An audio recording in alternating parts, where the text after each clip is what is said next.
When one partner in a conflict admits their part rather than reducing leverage, that humility usually opens up the other person to begin to admit theirs.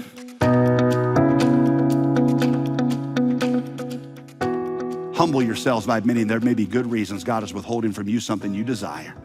Verse 7, submit yourselves therefore to God and trust him. That's the first way you humble yourselves. The second way you humble yourselves, letter B, humble yourselves by admitting your idolatrous desires are a major contributor to this conflict.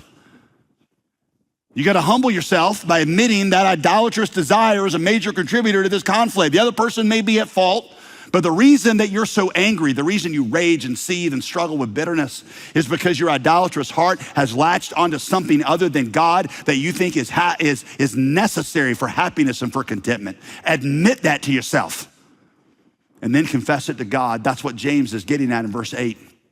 Cleanse your hands, you sinners, and purify your hearts, you double-minded. Be wretched and mourn and weep. Let your laughter be turned to mourning and your joy to gloom. I mean, y'all, clearly James is an Enneagram 8. Can we all at least agree on that? I get in trouble sometimes for saying overly direct things, but y'all, I'm a kitten compared to James. Let's just acknowledge that. Before you confront the other person about anything, look in the mirror and say, it's me. Hi, I'm the problem, it's me. At tea time, everybody agrees, okay? Humble yourself. Like a third of you are like, I understand what he's saying there. 2/3 of you are like, what is he talking about, okay? Then, if appropriate, ask your teenager, if appropriate, confess your idolatry to the other person also. This is hard, y'all. Acknowledge to them that your anger, at least in part, arises from your own messed up heart.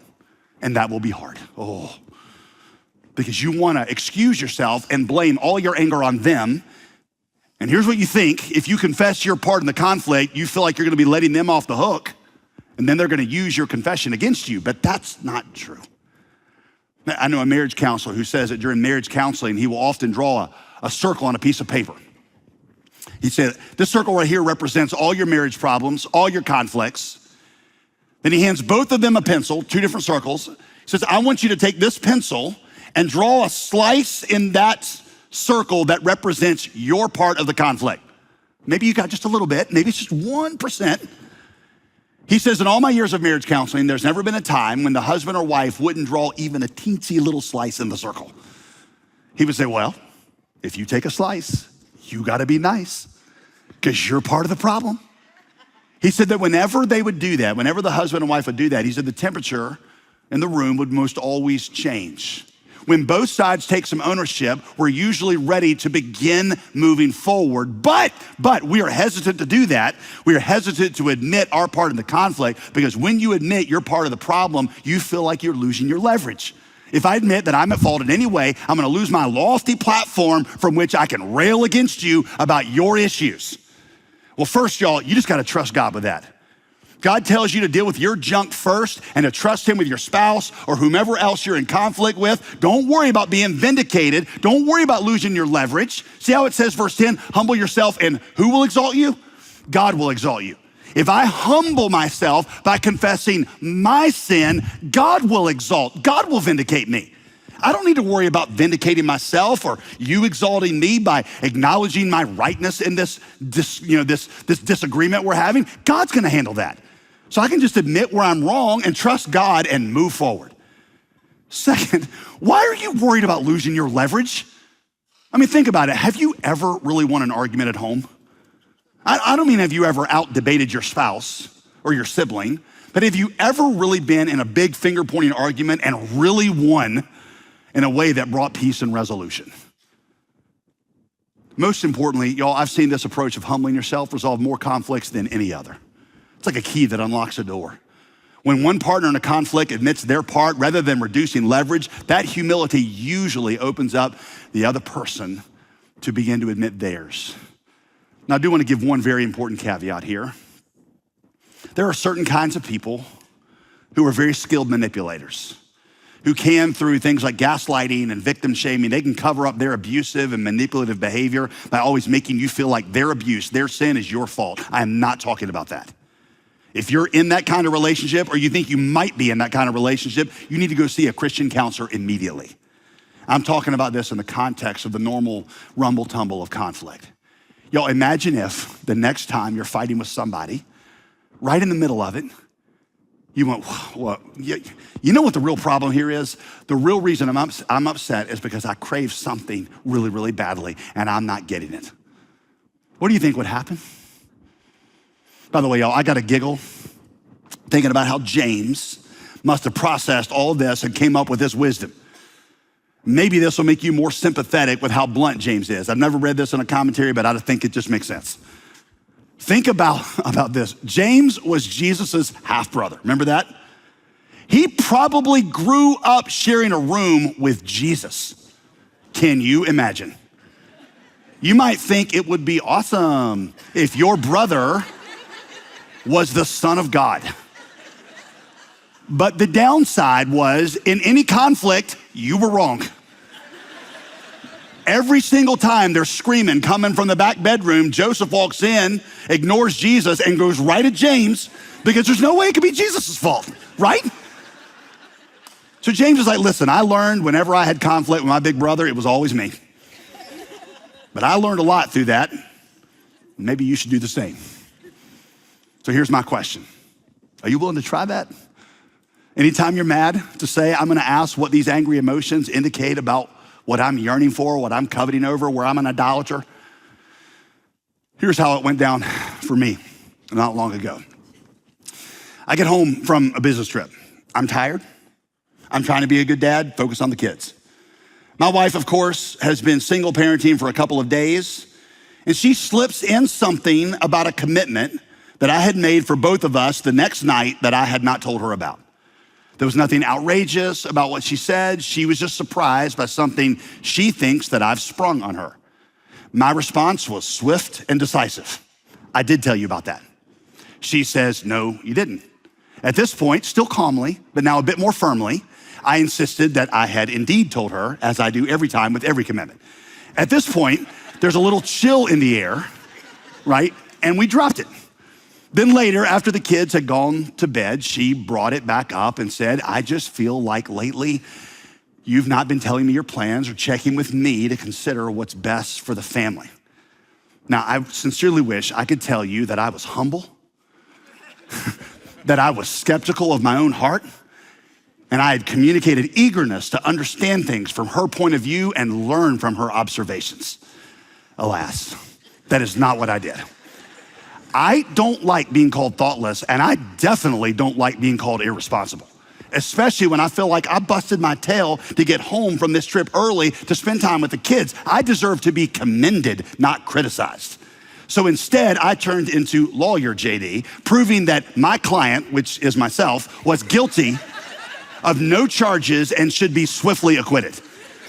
My wife is, of course, frustrated because for whatever reason, she feels like she's being left out and is not being communicated to, but my pride is hurt and I really want to be honored as a thoughtful husband. So pretty soon I'd move beyond litigation, and since she was not honoring myself, I started to honor myself. I actually said something like, I just don't see how we wouldn't default to me in this situation. After all, I'm a professional communicator, right? And somehow, look, I didn't say this was exemplary. I'm just telling you, okay? Somehow that led to me pointing out that I'd never be able to effectively run a staff of 300 people if I don't know how to communicate. And thus the size of our church proves that I'm right and she's wrong.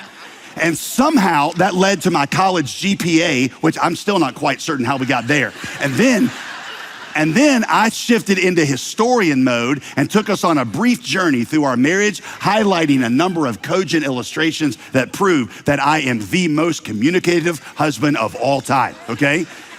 At which point she said, you're right, babe. I just had not considered the bigger picture. Thank you for patiently correcting me. No. This ended with me in the other room on my iPad watching a show, wishing that my hard work as a husband were more acknowledged.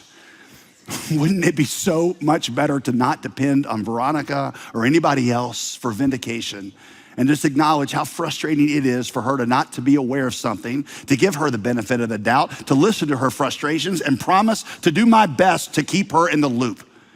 It is because I crave vindication that this conflict ended with me seething in the other room rather than being a simple discussion between loving partners about how to better communicate.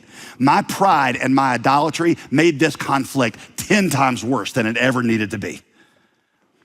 One Christian counselor said this: no matter the duration, no matter the intensity, the severity, or subject matter, the solution is always found in James 4:10. Humble yourselves before the Lord, and he will lift you up. And always remember this, verse 7, God opposes the proud, but he gives grace to the humble. If you want God on your side in a conflict, humble yourself before him and before others. If you want him as your enemy, exalt and vindicate yourself. He opposes the proud, but he gives grace to, he exalts the humble. And you also, when my wife and I have conflicts now, I always want to be the first one to apologize so then I can be like, God's on my side now. You better get yourself together, okay? Number two, draw near to God. Draw near to God. Verse 8 says, draw near to God and he will draw near to you. Y'all know, as harsh as James is, you should recognize that behind these words, he's pointing you to the tender, compassionate love of God drawing you back. After James unloads on you, calling you adulterine, wretched, double-minded, unstable sinners who should be mourning and not laughing, he just says, but he gives more grace. More grace than what? More grace than your sin. No matter how bad your sin is, he gives more grace. Draw near to God and he will draw near to you, evokes the image of the father in the prodigal son story. Just waiting, saying, just take a step toward me, and I will run faster than you've ever seen a grown man run, longing for his child to come home. Who the moment he sees you coming back, lifts up the corners of his robe and runs towards you. You have run off to the far country of anger and it has wrecked your life. You're in the far country of bitterness. You got bitterness issues going back 2 and 3 decades in your marriage, in your family, with something that happened. God wants to restore you to his house of peace and joy and contentment. Draw near to God and he will draw near to you. That evokes images of a God who so loved the world that he came to die on a cross for your sin, who would literally go through hell itself to bring you back.